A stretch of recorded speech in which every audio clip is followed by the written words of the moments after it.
Is Washington's sudden diplomatic push really about peace, or has the real reason now been exposed? Are Trump and Netanyahu being forced to slow down not by strategy, but by shortages? Israel could be days away from running out of its Arrow 3 interceptors. Is the war hitting a hard limit not just on the battlefield, but in the arsenal? The US THAAD stockpiles, which were years in the making, may last just weeks at the current pace of war.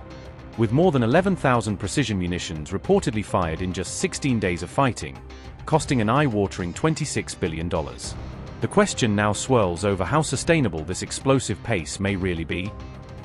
A new report has warned that Israel could run out of Arrow 3 long-range interceptors within a matter of days if current use continues. It adds that the United States may also exhaust key THAAD interceptors within weeks at the present operational tempo. This revelation comes from an assessment published by the Royal United Services Institute on March 24. According to the report, coalition forces have already fired more than 11,000 munitions in only 16 days of fighting. The report further estimated that the total cost of those munitions is roughly $26 billion so far.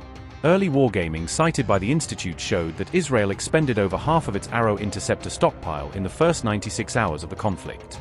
This rapid depletion has followed almost a full month of intense missile defense operations against repeated Iranian attacks. Since the war began on February 28, Iran's salvos have averaged about 33 ballistic missiles and 94 drones per day, the report calculates. Such heavy firing rates have forced Israel to use interceptors at levels the authors describe as operationally and industrially unsustainable. Damage and degradation to radar and sensor networks have also increased the number of interceptors needed per incoming threat, further worsening depletion. At pre-war production rates, replacing Israel's Arrow 3 interceptors could take more than 30 months, the study warns.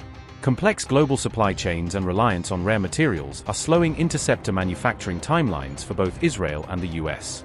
These shortages raise the risk that more missiles and drones will penetrate Israeli and US defenses, increasing potential damage to critical infrastructure. Analysts cited in the report caution that mounting interceptor depletion may push Washington toward pursuing diplomatic options more seriously. They argue that recent US signals about negotiations with Iran may reflect growing logistical strain as much as deliberate strategic choice. Overall, experts conclude that the conflict is increasingly being defined by industrial endurance and the ability to reload, rather than by individual battlefield victories.